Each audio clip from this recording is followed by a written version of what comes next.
Hello dear students, welcome to AEC plus, a digital platform of advance engineering classes. और आप हैं इस SSC JEE mains के practice session में। आज हम बात करने वाले हैं इरिगेशन सब्जेक्ट के ऊपर और क्वेश्चंस हम प्रैक्टिस कर रहे हैं जो कि एसएससी जेईई मेंस में एक्सपेक्ट किए जा सकते हैं, that may be of the level of GATE और आईएएस या जो टीसीएस के लेटेस्ट पैटर्न के क्वेश्चंस बन रहे हैं वैसे। तो चलिए स्टार्ट करते हैं इस सेशन को। इस सेशन में आगे बढ़ने से पहले एक बेसिक सी इंफॉर्मेशन आप लोगों के लिए कि एसएससी जेईई 2023 की मेंस के लिए एईसी प्लस एप्लीकेशन पे the course is already been launch, जहां पर आपको रिवीजन के लिए सेशन, प्रैक्टिस के लिए sessions, test series, PDF downloadable notes सब कुछ मिल रहा है। आप इस बैच को एनरोल कर सकते हैं at a very affordable price और अपनी तैयारी को बेहतर मुकाम दे सकते हैं। चलिए बात करते हैं आगे। इरिगेशन इंजीनियरिंग में आज हम बात करने वाले हैं डैम्स, स्पिलवेज और क्रॉस ड्रेनेज वर्क्स के ऊपर इनटू दिस लेक्चर नंबर 4। चलिए स्टार्ट करते हैं। पहला क्वेश्चन पूछा है, objectives for the river training are. तो रिवर ट्रेनिंग के लिए क्या ऑब्जेक्टिव्स होते हैं? हाई फ्लड डिस्चार्ज में पास सेफली थ्रू द रीच। इसका मतलब ये हो रहा है कि हम जब रिवर ट्रेनिंग वर्क की बात करते हैं, तीन तरह के रिवर ट्रेनिंग वर्क्स होते हैं। एक कहलाता है हमारे पास हाई वाटर ट्रेनिंग,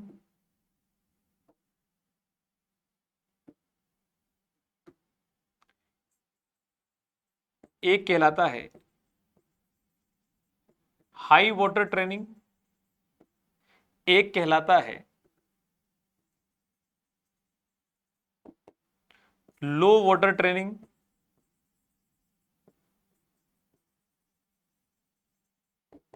और एक कहलाता है मीन वाटर ट्रेनिंग। तीन अलग अलग पर्पस के लिए रिवर ट्रेनिंग वर्क्स करते हैं।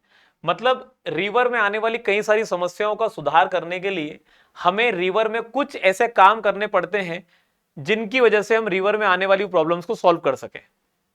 हाई वाटर ट्रेनिंग वर्क इसलिए होता है जनरली कि रिवर में कई बार ज्यादा डिस्चार्ज आ जाने की वजह से फ्लड लाइक सिचुएशन बन जाती है, तो उसको प्रिवेंट करने के लिए जो हम कई तरह के स्ट्रक्चरल वर्क्स करते हैं और जिसकी वजह से हमारे पास वो पूरा फ्लड वाटर बाहर, हमारे पास वहां से बाहर निकलकर आसपास के एरिया को फ्लड ना कर दे, उसके लिए हमें क्या करने की जरूरत पड़ती है, उसी को कहते हैं हाई वाटर ट्रेनिंग वर्क्स।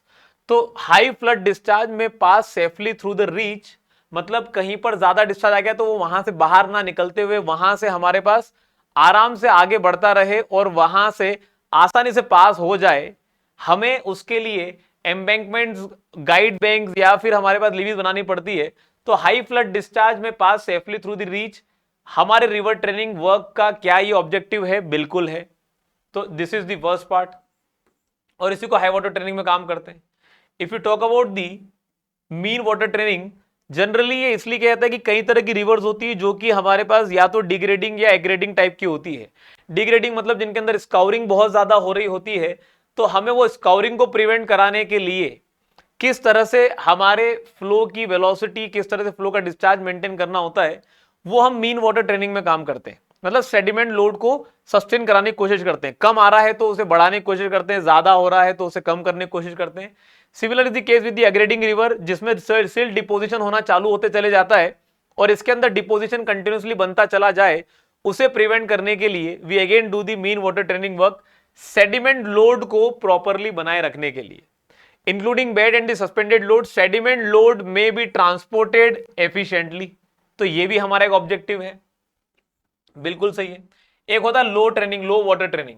इसका मतलब ये होता है कि हमें सफिशिएंट अमाउंट ऑफ डिस्चार्ज या sufficient amount of depth of water चाहिए हमारे चैनल के अंदर, so that for the purpose of navigation हम उसका इस्तेमाल कर सके। हमें एक minimum depth of water maintain कराने के लिए उसे कहा जाता है लो वाटर ट्रेनिंग वर्क। तो अगला पॉइंट पूछा है, by making the river course unstable where by to increase bank erosion. हम किसी भी रिवर में इरोजन बढ़ाएंगे क्यों? टू इंक्रीज बैंक इरोजन, ये वाली बात गलत हो गई। ये हमारा ऑब्जेक्टिव ही नहीं रिवर ट्रेनिंग का। तो ऑब्जेक्टिव ही नहीं है तो आंसर 3, मतलब 3 वाला पॉइंट गलत हो जाएगा। 1 and 2 are going to be the correct option. तो आंसर क्या हो जाएगा? B is going to be the correct option. अगला पूछा है, the following data pertains to a natural drain, natural drain crossing an irrigation canal. ठीक है, एक नेचुरल ड्रेन है जो इरिगेशन कैनाल को क्रॉस कर रहा है। ये डाटा दे रखा है। Which one of the following type of cross drainage should be recommended in this case.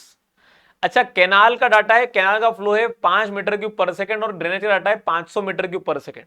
तो इसका मतलब ये होता है कि canal should be, canal should have, हमारे पास हम कह सकते हैं कि इसमें canal should have structural implementation. और स्ट्रक्चरल इंप्लीमेंटेशन को मैं डायरेक्टली इतना सब कुछ लिखने की बजाय लिखता हूं directly, I would rather right canal का फ्लो कम है और ड्रेनेज का डाटा ज्यादा है, ड्रेनेज का फ्लो ज्यादा है, तो कैनाल के लिए स्ट्रक्चरल वर्क करना मतलब कैनाल को ड्रेनेज के ऊपर से पास करा देना ये ज्यादा आसान होगा। तो canal will run above the drain. ठीक है, कैनाल का बेड लेवल है 120 मीटर पे, ड्रेनेज का डाटा है, ड्रेनेज का बेड लेवल है 116 मीटर पे। तो ड्रेनेज का बेड है 116 पे, 116 मीटर के एलिवेशन पे, कैनाल का बेड है 120 मीटर के एलिवेशन पे, कैनाल ऊपर ही है। ठीक है, कैनाल का डेप्थ ऑफ फ्लो 0.8 मीटर का है, कैनाल का डेप्थ ऑफ फ्लो 0.8 मीटर का ही है। ठीक है, which is equal to 0.8 metre. और हमारे ड्रेनेज का जो डेप्थ ऑफ फ्लो है वो 10 मीटर के बराबर है। तो ये हो गया इसका हाई फ्लड लेवल और ये हो गया इसका फुल सप्लाई लेवल। तो ये है हमारे पास कितना, 10 मीटर का। अब जाहिर सी बात है ये बहुत बड़ा हमारे पास स्ट्रीम है जो फ्लो कर रहा है, कैनाल को यहां से लेके जाना है, तो कैनाल को हमें इसके ऊपर से लेके जाना पड़ेगा। इज इट पॉसिबल, हाँ या ना? अब हमारे पास ये सोचने की जरूरत है कैनाल इसके ऊपर से जाएगा तो सही, लेकिन हमारे पास यहां पर कैनाल इसके इतनी ऊपर से नहीं जा सकता कि यहां पर HFL के ऊपर इसका बेड लेवल चला जाए। तो यहां पर हमारे पास कैनाल यहीं से पास करेगा, और कैनाल जब यहीं से पास करेगा तो कैनाल का पानी का लेवल, ये देखो आप, FSL जो है वो हमारे पास HFL से काफी नीचे जा रहा है। ठीक है, तो कैनाल का बेड तो ऊपर है लेकिन FSL काफी नीचे as compare to the HFL। तो ऐसे में हमारे पास will have the siphonic action into the canal. क्या होगा, साइफन एक्शन चलेगा हमारे पास कैनाल के अंदर। आंसर क्या बनना चाहिए, सिर्फ एक्विडक्ट नहीं बन सकता, साइफन एक्विडक्ट बनेगा। साइफन कैनाल साइफन नहीं बन सकता क्योंकि उसमें ड्रेन ऊपर चलता है, तो ये दोनों ऑप्शन भी नहीं हो सकते। आंसर क्या हो जाएगा, साइफन एक्विडक्ट। कुछ इस तरह से हमारे पास सिचुएशन बनेगी कि यहां से हमारे पास कैनाल चलेगा, ये हमारा ड्रेन चल रहा है, कैनाल इसी के यहां से बहते हुए यहां से आगे निकल जाएगा। ऐसे में हमारे पास will have the siphonic action into the canal. अगला पूछा है the worst condition of uplift on the floor of a siphon aqueduct occurs when there is. तो पहली बात तो ये सोचना है कि साइफन एक्विडक्ट है। ठीक है, साइफन एक्विडक्ट मतलब क्या हो गया, हमारे पास फ्लो चल रहा है लेकिन उसी में से बीच में से हमारे पास क्या निकला है, वहीं से हमारे पास क्या निकला है, हमारा कैनाल निकला है। तो कैनाल का जो बेड है और नीचे जो नेचुरल ड्रेन है उसका जो हाई फ्लड लेवल है वो हमारे पास कैनाल के बेड से भी ऊपर जा रहा है, और कैनाल के बेड से भी ऊपर जा रहा है।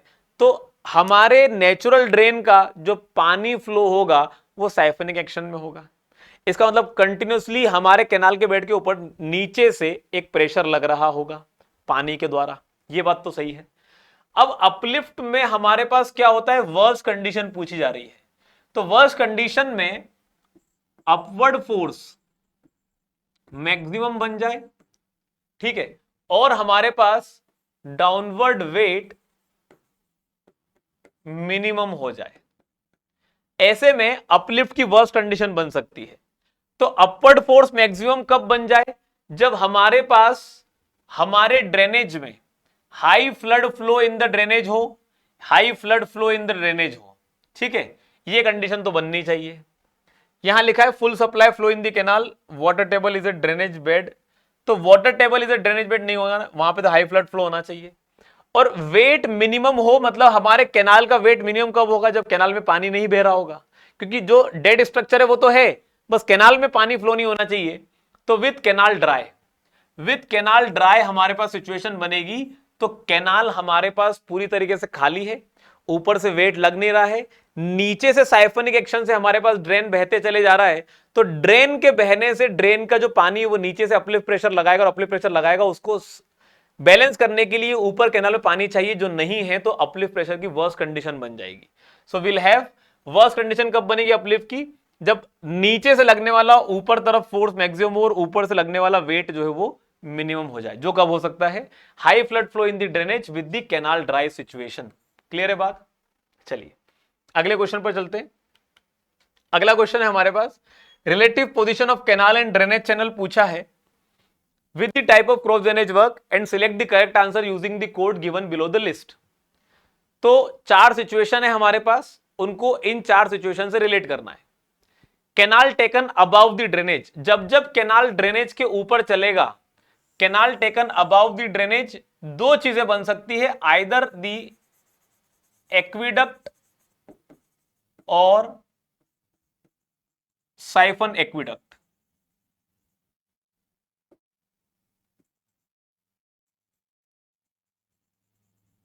ठीक है, बोला है drainage channel taken above the canal, तो drainage channel taken above the canal अगर है तो क्या बन सकता है, या तो बन सकता है कैनाल साइफन,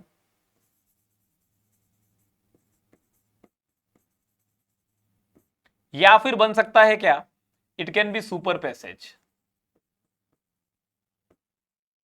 ठीक है, canal taken below the drainage bed, तो ड्रेनेज चैनल के नीचे जा सकता है, ऐसे में हमारे पास यहां पर भी क्या बन सकता है, सेम सिचुएशन यहां भी आ सकती है। और drainage channel taken below the canal, तो पहले वाली सिचुएशन यहां पर रिलेट कर सकती है। मतलब ए और डी में हमारे पास ए और डी रिलेट करेंगे हमारे ड्रेनेज साइफन और एक्विडक्ट से, तो ए और डी का ऑप्शन 2 या 3 होना चाहिए। पहली बात तो ये ए और डी का ऑप्शन 2 या 3 होना चाहिए, वैसे ही दे रखे हैं, और बी और सी के ऑप्शन 1 और 4 होना चाहिए, वैसे ही दे रखे हैं। अब हमें सोचने की जरूरत है, canal taken above the drainage channel, बात सही है, the drainage channel at its grade, drainage channel अपने ही लेवल पे चल रहा है, मतलब ड्रेनेज चैनल को सप्रेस नहीं कराया गया है, और ड्रेनेज चैनल को सप्रेस नहीं कराया गया है, तो ऐसे में हमारे पास क्या सिचुएशन बन सकती है, उसको जरा सोचते हैं। Drainage channel taken below the canal, तो कैनाल के नीचे उसे लेके गए, तो नीचे लेके गए तो उसमें क्या बनेगा, drainage channel taken below the canal, नीचे लेके जाएंगे, तो ऐसे में हमारे पास यहां पर साइफनिक एक्शन बनेगा, और ये अपने ही लेवल पे चल रहा है, साइफनिक एक्शन यहां पर बनने के chances there can be case कि नहीं बने। तो ऐसे में हमारे पास पहले वाले में हम रिलेट कर सकते हैं एक्विडक्ट को, और डी में रिलेट कर सकते हैं ड्रेनेज साइफन को। ठीक है, तो हमारे पास यहां पर ए के लिए हो जाएगा 3 और डी के लिए हो जाएगा 2, तो ए के लिए 3 और डी के लिए 2। ठीक है, बात करते हैं हमारे पास drainage channel taken above the canal at its bed slope, तो ड्रेनेज चैनल कैनाल के ऊपर से जा रहा है और वो अपने ही लेवल पे चल रहा है। अगला है canal taken below the drainage bed channel, तो ड्रेनेज बेड चैनल के नीचे से कैनाल को लेके गए तो क्या बन जाएगा, कैनाल साइफन बन जाएगा। कैनाल साइफन बन जाएगा, सी के लिए 1 आंसर हो जाना चाहिए, तो सी के लिए अगर 1 होना चाहिए तो आंसर होना चाहिए हमारे पास बी वाला, और बी वाला मतलब डी वाला ऑप्शन होना चाहिए। ए बी सी सब गलत हो जाएंगे, आंसर क्या हो जाएगा, D is going to be the correct answer. अगला पूछा है what type of cross drainage work is provided when the canal runs below the drain, drain के नीचे से जा रहा है, तो मतलब कैनाल साइफन बन सकता है, या फिर हमारे पास जो है हम कह सकते हैं साइफन, या सॉरी कैनाल साइफन बन सकता है, या सुपर पैसेज बन सकता है।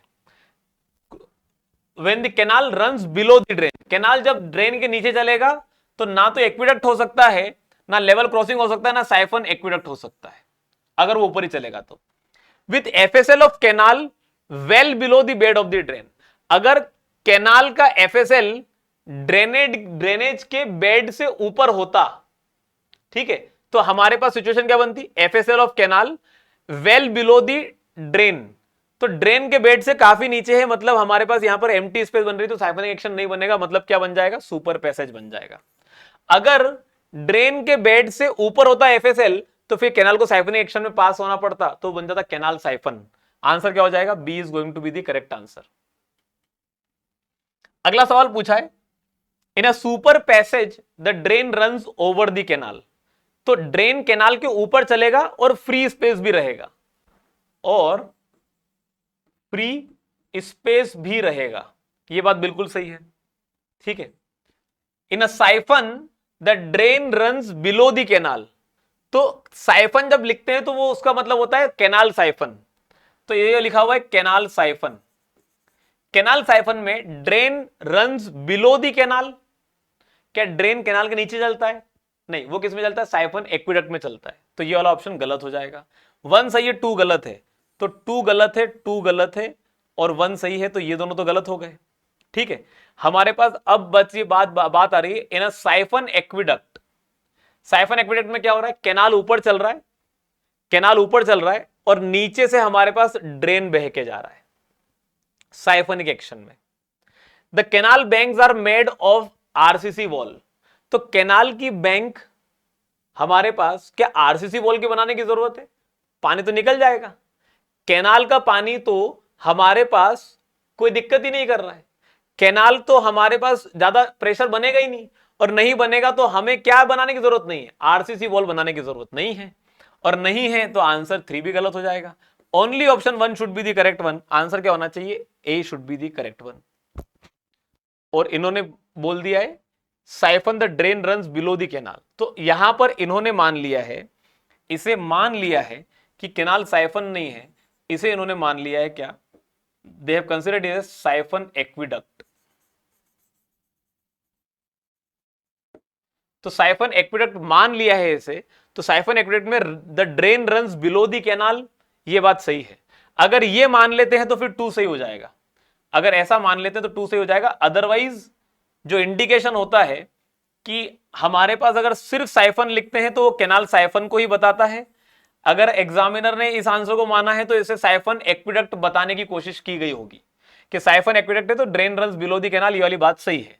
तो 1 और 2 आर करेक्ट, आंसर बी सही हो जाना चाहिए। ठीक है। अगला सवाल पूछा है the best design of N arch dam is when. तो आर्च डैम की बेस्ट डिजाइन कब बनेगी? तो best design of N arch dam, हमारे पास पहली बात तो ये आर्च डैम पर आने वाला सारा लोड जो होता है वो आर्च एक्शन की मदद से some amount of load is transferred to the abutment to the we can say the mountain that we have, जहां पे थ्रस्ट हमारे पास अप्लाई होकर पूरा लोड वहां ट्रांसफर हो जाता है।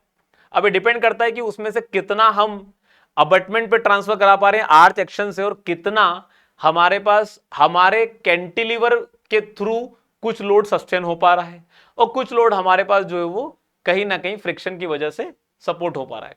तो आर्च डैम की डिजाइन सबसे बेस्ट कब होगी? वैसे हमारे पास जो हमारे डिजाइन बनते हैं आर्च डैम के, उनमें जितना भी लोड ट्रांसफर होता है, अगर वो लोड ट्रांसफर सिमेट्रिक हुआ, दोनों अबटमेंट पे एक जैसा गया, तो वही सबसे बेस्ट डिजाइन कहलाती। क्या कहलाती? वो सबसे best design. All horizontal water loads are transferred horizontally to the abutment, लेकिन ये होता है, लेकिन कितना? प्रपोर्शन नहीं लिखा। How and how much on each abutment, ये तो नहीं लिखा कि कितना होना चाहिए। अगला बोला है the dam is safe against sliding at various level. हमारे पास जो हमारा आर्च डैम होता है वो स्लाइडिंग के अगेंस्ट हमेशा ही सेफ होगा, क्योंकि डिजाइन ही उसकी ऐसी है, and it is supporting itself on to the abutments. जो डैम जो हमारे माउंटेन का स्ट्रक्चर है, तो ये स्लाइड तो कभी भी नहीं करेगा। तो ये वाला पॉइंट तो गलत हो गया। मतलब गलत हो गया, मतलब ये वाला पॉइंट कंसिडरेबल ही नहीं है। The deflection of the cantilever are equal at different points. अलग अलग पॉइंट पे जो डिफ्लेक्शन है कैंटिलीवर का वो एक सेम नहीं हो सकता, क्योंकि हमारे पास जो लोड है जो आ रहा है वो डैम के सेंट्रल रीजन पे सबसे ज्यादा आता है, फिर वो धीरे धीरे डिस्ट्रीब्यूट होकर अबटमेंट पे जाता है। तो the cantilever is not going to have deflection at r equal, sorry, deflection of the cantilever are equal at different points। ये हमारे पास जो है वो बिल्कुल गलत स्टेटमेंट है। The load is divided between the arches, सही बात है, and cantilevers and the deflections at the conjugal points being equal। इसका मतलब ये होता है, conjugal point मतलब सेंटर से आप अगर दोनों डायरेक्शन में चलते हो तो सेम पॉइंट पर एक जैसा डिफ्लेक्शन देखने को मिले, अगर ऐसा है तो इसका मतलब इंडिकेशन होता है कि सिमेट्रिक लोड डिस्ट्रीब्यूशन जा रहा है, सिमेट्रिक लोड डिस्ट्रीब्यूशन जा रहा है। और ऐसे में वी कैन से कि हमारे पास यही ऑप्शन सबसे ज्यादा करेक्ट होगा, ये वाली चीज तो हमेशा ही वैलिड होती है। आंसर क्या हो जाएगा? आंसर यहां से होना चाहिए C should be the correct answer. अगला सवाल पूछा है, a constant angle arch dam when compared to a constant radius arch dam utilizes concrete quantity of about।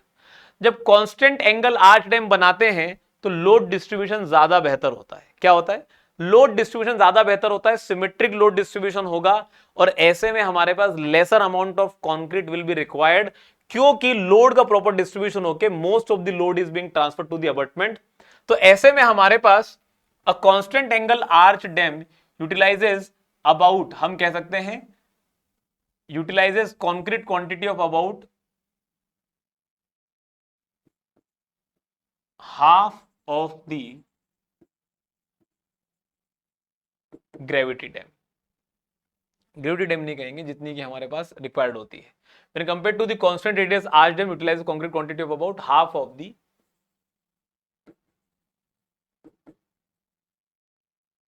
constant radius arch dam। तो ये हमारे पास जो है वो नियरली हाफ की बात चल रही है, तो ये हमारे पास लगभग लगभग कितना आता है? 43% के बराबर आएगा। ठीक है, नियर अबाउट 43% के बराबर निकल कर आएगा। कांस्टेंट एंगल आर्च डैम, या फिर हमारे पास वेरिएबल एंगल आर्च डैम, या कांस्टेंट रेडियस आर्च डैम, या फिर वेरिएबल रेडियस आर्च डैम, सब तरीके से बनता है। द मोस्ट एफिशिएंट और effective is constant angle arch dam, जिसमें कि हमारे पास central angle comes out to be 133 degree के बराबर। ठीक है, अगला सवाल पूछा है, अ चेक डैम इज, ये चेक डैम जो होता है ये हमारे पास बेसिकली लो राइज डैम्स होते हैं, लो राइज डैम्स होते हैं जिनका पर्पस सिर्फ एक ही होता है, they only have one purpose, कि किसी जगह से कोई ड्रेन हमारे पास फ्लो कर रहा है तो वो ड्रेन वहां पर कंटिन्यूसली बहते रहने से उस जगह पर जितना भी सेडिमेंट लोड है, जितना भी सेडिमेंट है, वो सेडिमेंट के फ्लो को रोकना, सेडिमेंट के फ्लो को रोकना हमारे चेक डैम का पर्पस हो जाता है। तो उसकी वजह से हमारे पास जो हमारा सॉइल इरोजन है वो रुक जाता है, तो हम सॉइल को कंजर्व कर पाते हैं। इसीलिए इन्हें सॉइल कंजर्वेशन स्ट्रक्चर कहा जाता है, जहां पर कि हम हमारे फ्लो की वेलोसिटीज को रिड्यूस कराते हैं, so that there is enough chance कि पार्टिकल जो है वो सेडिमेंट हो जाए वहीं पर और हमारा सॉइल का इरोजन रुक जाए। It is in the similar manner, जैसा कि आप यहां पर देख रहे हैं, हमने लगातार जगह जगह जगह जगह जगह जगह पर what we have tried doing is, पानी यहां पर गिरेगा, फिर इस पूरे एरिया में पानी धीरे धीरे आगे बढ़ेगा, and there will be a chance कि सारे सेडिमेंट यहां पर डिपोजिट होते चले जाएंगे, सेडिमेंट आगे नहीं जाएगा, only the water is going to pass, तो सॉइल कंजर्व रहता है हमारे पास, इसीलिए इन्हें सॉइल कंजर्वेशन स्ट्रक्चर कहा जाता है। Another one that we have is the base width of a soil gravity dam, soil gravity dam बोला है, ठीक है, इस 25 मीटर। ठीक है, the material of the dam has a specific gravity of 2.56 and the dam is designed as an elementary profile ignoring uplift. What is the approximate allowable height of the dam? जब elementary profile की बात चलती है तो elementary profile में जो minimum width of the dam होना चाहिए that should be equal to height of the dam divided by root of specific gravity of concrete, या फिर B minimum should be equal to height of the dam divided by 2 into specific gravity of concrete, या फिर B minimum equal to height of the dam upon coefficient of friction into the specific gravity of concrete. इन तीनों में से जो भी maximum आएगा वो हम लेके चलेंगे। Maximum of 3 is considered for design। अब यहां पर हमारे पास base width of the soil gravity dam दे रखा है 25 मीटर के बराबर। Material of the dam has a specific gravity 2.56, तो मतलब हमारे पास बी दे रखा है, जीसी दे रखा है। एलिमेंट्री प्रोफाइल की तरह डिजाइन किया गया, approximate allowable height of the dam कितना होगा। तो यहां पर हमारे पास अगर देखें तो हमें कोएफिशिएंट ऑफ फ्रिक्शन नहीं दे रखा है, और कोएफिशिएंट ऑफ फ्रिक्शन नहीं दे रखा है तो हम इस वाले फॉर्मूले को तो पहले बाहर कर देते हैं, रूल्ड आउट, ठीक है, क्योंकि ये अननोन है। अब इन दोनों में से मिनिमम विड्थ, बेस विड्थ कितनी होनी चाहिए, इससे और इससे वैल्यू छोटी आएगी, इससे वैल्यू बड़ी आएगी। तो हमारे पास इन दोनों में से क्या सिलेक्ट कर लेना चाहिए, इसको सिलेक्ट कर लेना चाहिए। इसके अकॉर्डिंग अगर देखा जाए तो B minimum is equal to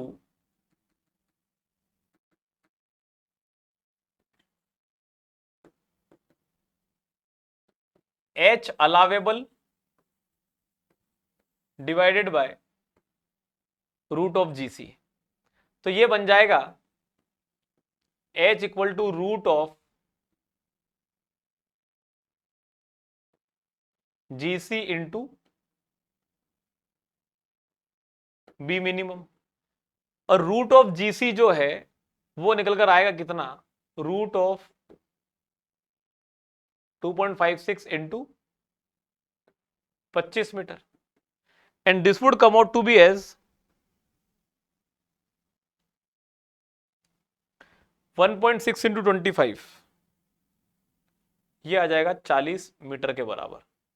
तो अलाउएबल हाइट कितनी आएगी, 40 मीटर के बराबर, इससे ज्यादा नहीं जानी चाहिए। तो 40 metre should be the approximate allowable height of the dam.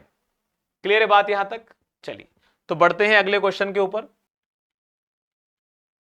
तो अगला क्वेश्चन है हमारे पास, what is the critical combination of vertical and horizontal earthquake accelerations to be considered for checking the stability of a gravity dam in reservoir full condition. देखो अगर reservoir full condition है तो ये मान के चलो ये रहा आपका dam, this is the base of the dam, ठीक है। अब अगर पहली सिचुएशन मान के चलते हैं कि अगर हमारे पास एल्फा का डायरेक्शन एल्फा वी जो कि वर्टिकल एक्सेलरेशन है, अगर ऊपर तरफ हुआ तो इनर्शिया फोर्स डाउनवर्ड डायरेक्शन में लगेगा। इनर्शिया फोर्स डाउनवर्ड डायरेक्शन में लगेगा तो इसकी वजह से जो वेट ऑफ द डैम है वो क्या हो जाएगा, वो हमारे पास बढ़ जाएगा।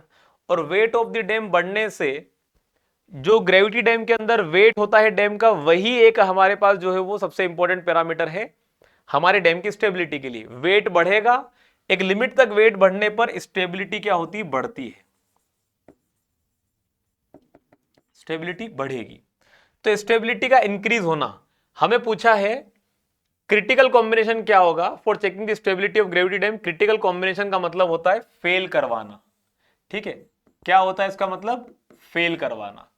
तो अगर वर्टिकल एक्सेलेरेशन ऊपर रहा तो इनर्शिया फोर्स डाउनवर्ड डायरेक्शन में, जिसके कारण से वेट बढ़ेगा, नेट वेट बढ़ जाएगा क्योंकि नेट ऑलरेडी डाउनवर्ड डायरेक्शन में लग रहा है, इनर्शिया फोर्स और नीचे लगना चालू हो जाएगा तो वेट बढ़ जाएगा, तो स्टेबिलिटी बढ़ेगी। तो अल्फा वी क्या होना चाहिए, फेल कराने के लिए, टू फेल कराने के लिए alpha V should be downward direction में। अब बात करते हैं हॉरिजॉन्टल एक्सेलरेशन की। अगर हमारे पास पहले से हमारा जो वाटर का प्रेशर फोर्स लग रहा है पी अपस्ट्रीम डायरेक्शन से, वो इस तरफ लग रहा है टूवर्ड्स डाउन स्ट्रीम। अब अगर मुझे इसको, इस प्रेशर फोर्स की वजह से इसमें अनस्टेबिलिटी आती है तो मुझे उसी अनस्टेबिलिटी को और बढ़ाना है ताकि फेल हो जाए। तो बढ़ाने के लिए मुझे इनर्शिया फोर्स किधर लगवाना पड़ेगा, इस डायरेक्शन में लगवाना पड़ेगा। और इस डायरेक्शन में इनर्शिया फोर्स लगेगा तो पहले से वाटर प्रेशर फोर्स लग रहा था और इनर्शिया फोर्स लग जाएगा, ये डैम इस तरफ हमारे पास टॉपल कर सकता है या स्लाइडिंग में फेल कर सकता है। ये इधर लाने के लिए हमारे पास हॉरिजॉन्टल डायरेक्शन का एक्सेलरेशन किधर लगना चाहिए, अपस्ट्रीम डायरेक्शन में लगना चाहिए।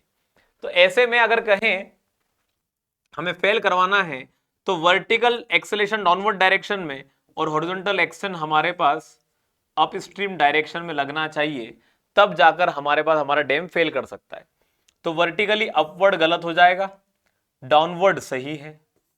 और हॉरिजॉन्टली डाउन स्ट्रीम गलत हो जाएगा, अप स्ट्रीम सही है। तो कौन सा सही बैठ रहा है कॉम्बिनेशन? सिर्फ सी वाला कॉम्बिनेशन सही बैठ रहा है। This is going to be the correct answer. अगला सवाल पूछा है, what is the height of a wave which is likely to be generated by a wind of 80 kilometre per our in a reservoir having a fetch of 50 kilometre. देखो जो fetch length होती है इसका criteria है, अगर fetch 32 kilometre से ज्यादा का है या फिर फैच हमारे पास 32 किलोमीटर से कम का है, दोनों ही केस में height of the standing wave अलग अलग बनेगा। Sorry, height of the wave जो है वो अलग अलग बनेगा। This is going to be equal to H W is equal to 0.032 under root of v into F के बराबर, जहां f होता है फैच लेंथ किलोमीटर में, v होता है wind speed kilometre per hour में, और डायरेक्टली एच डब्ल्यू मिलता है मीटर के रूप में। और एक और फॉर्मूला होता है जब फैच लेंथ 32 किलोमीटर से छोटी होती है तो this comes out to be 0.032 under root V into F plus 0.673 minus of 0.271 F की पावर 1/4। सेम फॉर्मूला है, एफ फैच लेंथ आ जाएगा हमारे पास डायरेक्टली वहां पर, उसकी पावर 1/4। सारी वैल्यूज ऐसी की ऐसी हमारे पास रखते चले जाएंगे, आंसर आ जाएगा। अब देखो यहां पर दे रखा है फैच 50 किलोमीटर से ज्यादा का है, तो फॉर्मूला कौन सा लगेगा? पहला वाला। तो यहां से देखते हैं फैच लेंथ कितनी बननी चाहिए। This should be equal to, sorry fetch length तो दे रखी है, एच डब्ल्यू कितना बनना चाहिए? तो this is equal to 0.032 under root of 80 into fetch length है 50 किलोमीटर, तो किलोमीटर पर आवर, किलोमीटर हमारे पास कैलकुलेशन करते चले जाएंगे। This is the conversion factor. H W directly किस में आ जाएगा? डायरेक्टली आ जाएगा हमारे पास मीटर्स में। तो 8 5 40, तो 40 को हम डायरेक्ट लिखते हैं 0.032 अंडर रूट ऑफ 40 00। एक काम करते हैं, 4 को अगर हम 400 किसी भी तरह समझ लो, 400 का अगर रूट लेंगे तो बनेगा 20, और रूट 10 अगर हमारे पास बन रहा है तो ये वैल्यूज कितनी आ जाएंगी? डायरेक्ट कैलकुलेट करते हैं, बहुत ज्यादा कॉम्प्लिकेट नहीं करते हैं। 4000 आएगा 63.24 into 0.032, this comes out to be 2.02 metre के बराबर, which is nearly equal to 2 metre. क्योंकि आंसर कैसे दे रखे? राउंड ऑफ करके दे रखे। आंसर क्या हो जाएगा? C is going to be the correct answer. इसी तरह क्वेश्चन पूछा है हमसे, the wave height in metres generated on the surface of a reservoir, the wave height in metres generated on the surface of a reservoir having a fetch length F equal to 30 kilometre due to wind blowing on the surface of the reservoir at a velocity of 30 kilometre per hour. ठीक है, तो same वही चीज दे रखी है, velocity दे रखी है 30 kilometre per our की, और फैच लेंथ दे रखी है 30 किलोमीटर की, और यहां पर फैच लेंथ है लेस देन 32 किलोमीटर की। इसका इस कारण से एच डब्ल्यू क्या बन जाएगा? 0.032 under root V into F plus of 0.763 minus में 0.271 एफ की पावर 1/4। तो डायरेक्ट कैलकुलेट करते हैं 0.032 under root of V F, तो वी कितना है? 30 इंटू 30 प्लस 0.763 माइनस 0.271 30 की पावर 1/4। तो करते हैं इसे कैलकुलेट, कितना बन रहा है ये? 30 और 30 900, तो रूट तो 30 ही आ जाएगा इसका। तो 30 इंटू 0.032, 0.96 प्लस 0.763, यार 1.723 माइनस माइनस में हम लिखेंगे 0.271, एक और ब्रैकेट ओपन करते हैं, 30 की पावर में लिखते हैं 0.25, ब्रैकेट करते हैं क्लोज, और एक और ब्रैकेट करते हैं क्लोज, आंसर आ जाएगा 1.088।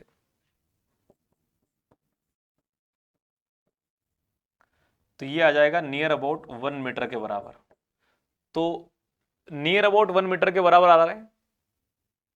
अब देखो 1.088 है, दो आंसर मैच कर रहे हैं, ये तो हो नहीं सकता, ये हो नहीं सकता। 0.96 लें या 1.2 लेके चले, तो सोच के चलते हैं इसे। अगर 1.088 को लिखना चाहूंगा तो राउंड ऑफ करके 1.1 मीटर लिखना पड़ेगा, और 1.1 मीटर का जाके मैं 0.96 करने जाऊं वो भी गलत हो जाएगा। हम अप्रोक्सीमेशन में 1.2 को सही मान के चलेंगे, that will be considered as the much more appropriate answer. क्या बनेगा हमारे पास आंसर? 1.2 मीटर के बराबर। चलिए अगले सवाल पे बढ़ते हैं।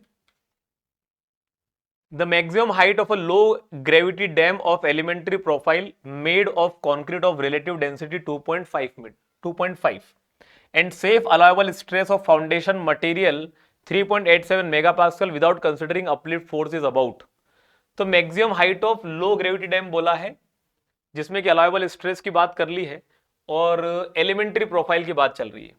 जब भी एलिमेंट्री प्रोफाइल की बात करेंगे तो एच मैक्स निकालने का तरीका है अलाउेबल स्ट्रेस जो भी हमारे पास होगा divided by gamma of water into GC minus specific gravity of concrete minus uplift plus 1। अब इसमें से यहां पर हमारे पास considering uplift force without considering uplift force, तो ये वैल्यू क्या हो जाती है? 0 हो जाती है। अलाउेबल स्ट्रेस कितना दे रखा है? 3.87 मेगा पास्कल, तो इसे लिख सकते हैं 3.87 into 10⁻³ newton per metre square.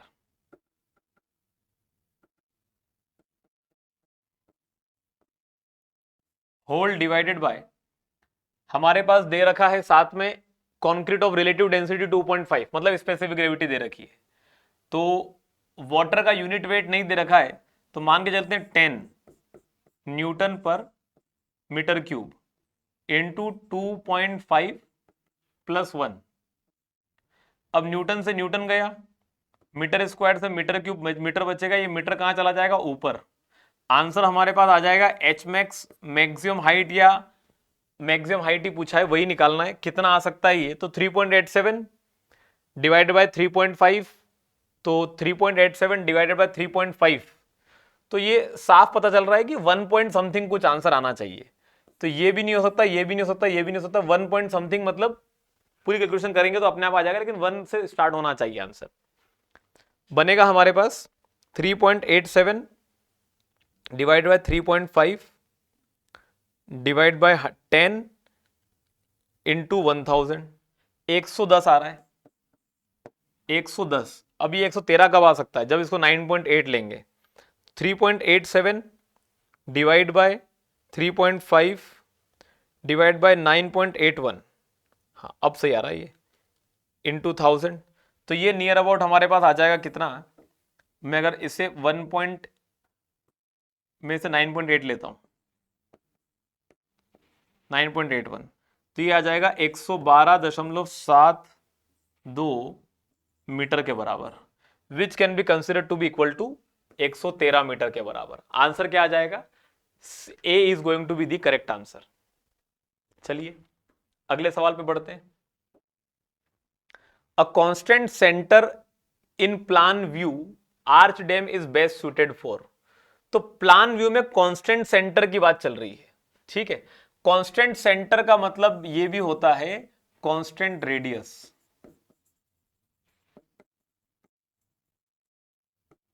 इन प्लान व्यू पूछा है, ठीक है, तो इसको जरा समझते हैं। ऊपर से देखने पर ये हमारे पास ऐसा दिखाई देगा, ठीक है, और अगर सामने से देखेंगे तो यहां पर वैली बनी हुई है,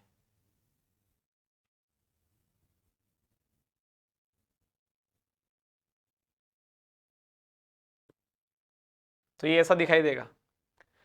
अब हमारे पास प्लान व्यू में कांस्टेंट रेडियस वाला कोई आर्च डैम बनना चाहिए, तो आप ये देखो, ऊपर आपके पास आर्च होगा, नीचे भी आर्च होगा, लेकिन नीचे क्या है? गैप कम हो गई है, नीचे गैप कम हो गई है, और हमारे पास यहां पर अगर देखें तो जनरली हमारा जो आर्च डैम बनता है वो जनरली तब बनता है जब हमारे पास बहुत ज्यादा बड़ी वैली नहीं हो, मतलब बहुत ज्यादा चौड़ी वैली नहीं हो, हमारे पास जनरली वी शेप हमारे पास जो है वो बन रहा है। तो फॉर एग्जाम्पल अगर मान के चलते हैं कि ऐसा कुछ हमारे पास डैम बन रहा है, ये हमारे पास इस तरह बन रहा है, नीचे अगर हमारे पास गैप कम है तो आर्च एक्शन तो यहां भी बनेगा, लेकिन यहां पर जो आर्च बनेगा वो इतना आर्च नहीं बन पाता है कि हम जैसा आर्च यहां ले रहे हैं एग्जैक्टली वैसा ही आर्च यहां पर भी लेके चले। It is going to get very, यहां पर वेरी करेगा, और ऐसे में वेरी करेगा तो ऊपर हमारे पास ऑलमोस्ट एक कर्व दिखाई देगा, लेकिन नीचे उसी को हमें बहुत ज्यादा घुमाना पड़ेगा, और ऐसा हम कर नहीं सकते। सो व्हाट हैपेंस इज, नीचे हमारे पास प्रॉपर हमारे पास जो कर्वेचर नहीं बन पाता, तो वहां पर हमारा जो डैम का सेक्शन है उसमें कैंटिलीवर ज्यादा ऐड करना चालू कर जाता है, क्योंकि नीचे बेस के बाद हमारे पास ऊपर उठ रहा है, तो उस पर कैंटिलीवर एक्शन ज्यादा ऐड करना चालू कर जाता है एज कंपेयर टू सारा फोर्स अबेटमेंट में चला जाए। तो अब हमारे पास बात आ रही है कि ये किस में ज्यादा बेहतर होगा। वैली में हमारे पास नीचे तरफ से ज्यादा दिक्कत नहीं, but when it comes to the case of U shaped valley, तो यू शेप्ड वैली के अंदर जो डेप्थ होती है या जो हाइट होती है, हाइट इज लो, और जब हमारे पास वी शेप्ड वैली बनती है, यहां पर हाइट इज मोर। हाइट ज्यादा है तो कैंटिलीवर ज्यादा एक्ट करने चालू होगा, कैंटिलीवर का इफेक्ट ज्यादा बनेगा। हाइट कम है यहां पर तो कैंटिलीवर का इफेक्ट कम बनेगा, और कम बनेगा तो वी शेप्ड गॉर्ज के लिए बिल्कुल भी मतलब नहीं है। यू शेप्ड गॉर्ज में इसका यूज किया जा सकता है, क्योंकि यहां पर हमारे पास क्या बन रहा है, हाइट कम आ रही है। दोनों वी और यू के लिए नहीं कह सकते, क्योंकि इसमें वी के लिए नहीं माना जाएगा। मल्टी पीक्ड गोर्ज के लिए हम इस तरह के डैम्स को प्रेफर नहीं करते। आंसर क्या आ जाएगा हमारा, यू शेप्ड गोर्ज। अगला सवाल पूछा है, एक नया रिजर्वायर है, has a capacity of 12 million metre cube and its catchment area is 400 kilometre square, जहां से पानी आ रहा है वहां पे। मतलब एक रिजर्वायर बनाया जिसकी कैपेसिटी है 12 मिलियन मीटर क्यूब, और उसमें जो पानी आ रहा है वो कितने 400 किलोमीटर स्क्वायर के कैचमेंट एरिया से बहता हुआ आ रहा है। The annual sediment yield from this catchment is 0.1 hectare metre per kilometre square. मतलब जब पानी वहां से जमीन से बह के आता है तो वो साथ में सेडिमेंट पार्टिकल लेकर आता है, और वो सेडिमेंट पार्टिकल कितने आते हैं, हर साल जो उस रिजर्वायर में आते हैं वो हर 1 किलोमीटर स्क्वायर एरिया से 0.1 हेक्टेयर मीटर की बराबर के वॉल्यूम के आते हैं। In the trap efficiency can be assumed constant eight 90%, और जितना रिजर्वायर में आता है उसका 90% हम ट्रैप कर लेते हैं। कहां कहां ट्रैप करेंगे, रिजर्वायर के अंदर ही, नीचे बैठता चला जाएगा। जमीन से पानी बहता हुआ रहा है, साथ में सेडिमेंट ला रहा है, सेडिमेंट वहां पर नीचे बैठते चले जा रहे हैं। The number of years it takes for the reservoir to lose 50% of its initial capacity is, चलिए सॉल्व करना चालू करते हैं। तो इनिशियल कैपेसिटी कितनी है, नया रिजर्वायर है तो इनिशियल कैपेसिटी है 12 इंटू 10⁶ मीटर क्यूब के बराबर, और हमारे पास अगली बात करते हैं sediment yield, sediment coming in reservoir, हम ये लिखते हैं सेडिमेंट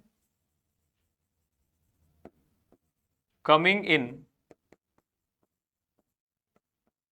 रिजर्वायर। तो ये बन रहा है हमारे पास कितना, 0.1 hectare metre per kilometre square पर ईयर। तो sediment coming in reservoir total कितना आ जाएगा, तो टोटल कमिंग इन, तो 0.1 hectare metre per kilometre square per year into 400 kilometre square के एरिया से, तो ये आ जाएगा 400, ये किलोमीटर से किलोमीटर गया, और 400 इंटू 0.1 बन रहा है कितना, 40। तो 40 हेक्टेयर मीटर, हेक्टेयर को कन्वर्ट कर लेते किसमें, मीटर स्क्वायर में, तो 40 into 10⁴ metre cube per year. अगर हमारे पास इतना आ रहा है और हम कितना ट्रैप कर पा रहे हैं, तो सेडिमेंट ट्रैप्ड, जब एफिशिएंसी 90% दे रखी हो, तो ये बनेगा 0.9 into 40 into 10⁶ metre cube per year.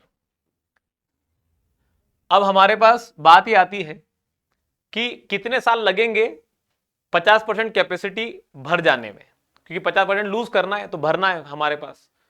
तो number of years to fill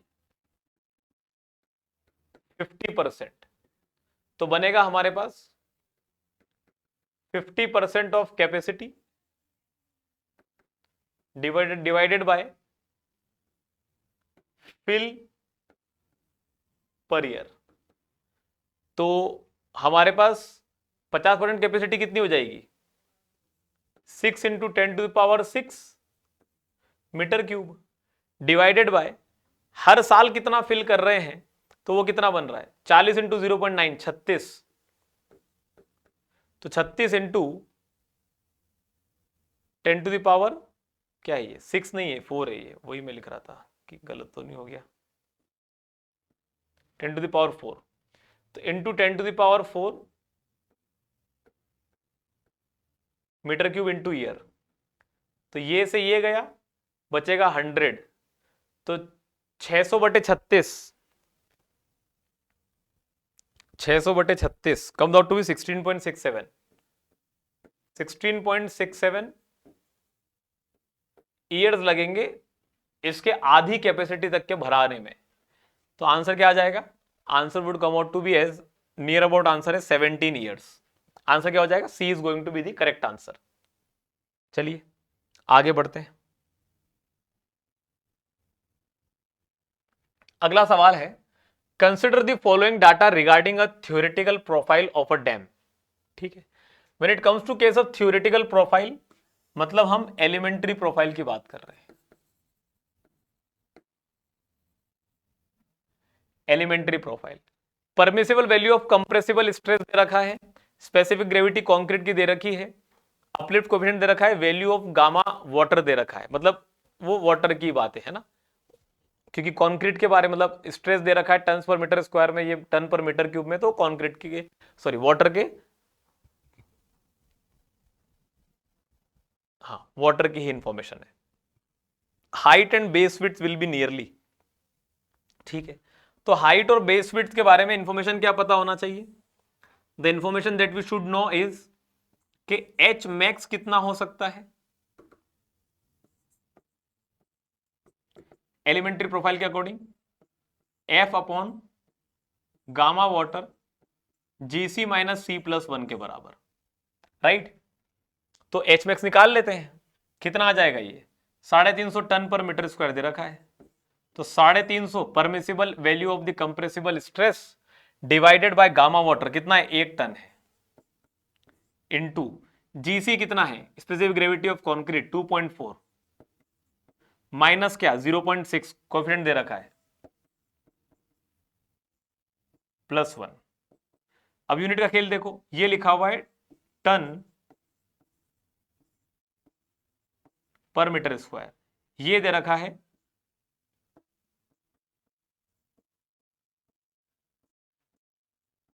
turns पर मीटर क्यूब, और हमारे पास यहां पर this is given to us as metre में, तो अपलिफ्ट कोएफिशिएंट है, कोएफिशिएंट मीटर में नहीं हो सकता, तो कोएफिशिएंट अगर मीटर में नहीं हो सकता तो इसे हटा दो,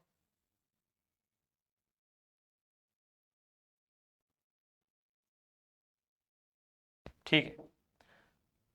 वापस आते हैं सवाल पर, तो यहां से मीटर स्क्वायर से मीटर क्यूब जाएगा, मीटर बचेगा, टन से टन गया, ये टर्म बन गई unitless.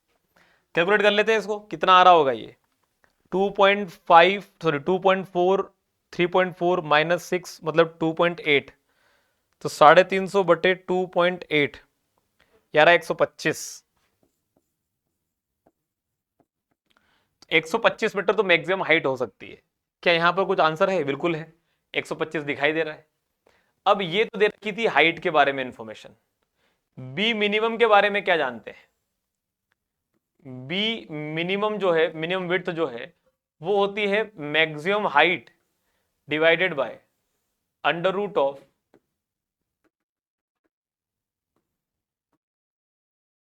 Of GC minus C, या तो ऐसे लिख सकते हैं, या फिर under root of 2 GC minus C, ये भी लिख सकते हैं, या फिर H max divided by mu into GC.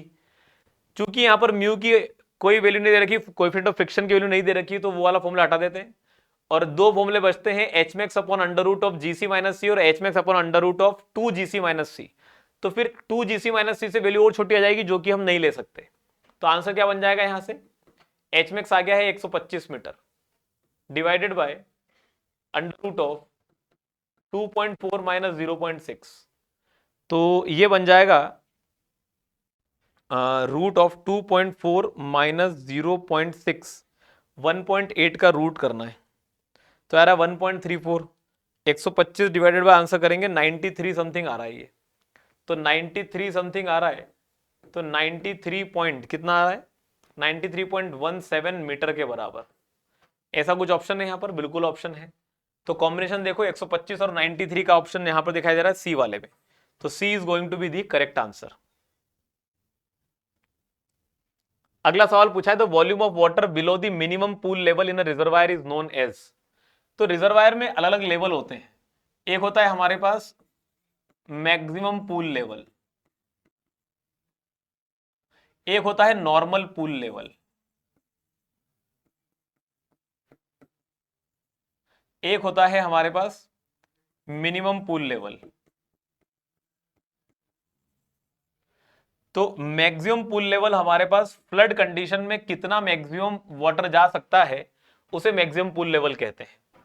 और नॉर्मल ऑपरेटिंग कंडीशन में मैक्सिमम पूल लेवल कितना जा सकता है, उसे नॉर्मल पूल लेवल कहते हैं। और एक लिमिट तक जिसके बाद हम हमारे डैम में से पानी निकाल नहीं सकते, वो जो लेवल है उसे कहते हैं मिनिमम पूल लेवल। तो मैक्सिमम पूल लेवल और नॉर्मल पूल लेवल के बीच में जो क्वांटिटी होती है, इसे कहते हैं सरचार्ज डिस्चार्ज, सरचार्ज क्वांटिटी। ठीक है। और नॉर्मल पुल लेवल और मिनिमम पुल लेवल के बीच में वो क्वांटिटी है जिसका हम यूज कर सकते हैं, इसे कहते हैं यूजफुल स्टोरेज। सरचार्ज स्टोरेज लिखते हैं, सरचार्ज स्टोरेज, इसे लिखते हैं यूजफुल स्टोरेज, जिसको हम काम में ले सकते हैं for the purpose of irrigation, for the purpose of generating electricity, कुछ भी हम पर्पस के लिए फुलफिल कर सकते हैं। मिनिमम पुल लेवल के नीचे जो हमारे पास डिस्चार्ज होता है या क्वांटिटी होती है, उसे कहते हैं डेड स्टोरेज। ठीक है। तो हमारे पास यहां पर आंसर क्या हो जाएगा? Dead storage is going to be the correct answer. Minimum pool level के नीचे जो है, आंसर क्या हो जाएगा? C is the correct answer. अगला सवाल है, a masonry dam 8 metre high, 8 metre ऊंचा मेसनरी डैम 1.5 मीटर वाइड है at the top and 5 metre wide at the base, retains water at a depth of this much. ठीक है। Water face of the dam being vertical if the weight of water is 9.81 kilonewton per meter cube.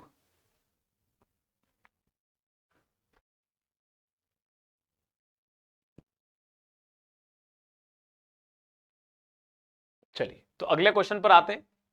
Match list 1 with list 2। List 1 में main provision है और list surplus arrangement है। ठीक है। तो पूछा गया है कि minor irrigation work, medium irrigation project in interior area, earth dam across main river और masonry dam on good rock. ठीक है। 4 तरह के हमारे पास जो है वो मेन प्रोविजन लिखा हुआ है, यहाँ पे मेन इरिगेशन प्रोविजन लिखते हैं इसे। ठीक है। और हमारे पास लिस्ट 2 में अलग अलग तरह के स्पिलवे की बात कर रहे हैं। अब जरा समझते हैं कि हमारे पास सैडल स्पिलवे हो गया, साइफन स्पिलवे हो गया, ओगी स्पिलवे हो गया, सरप्लस वियर हो गया। सैडल स्पिलवे का मतलब एक होता है स्मॉल डिप्रेशन बना देना।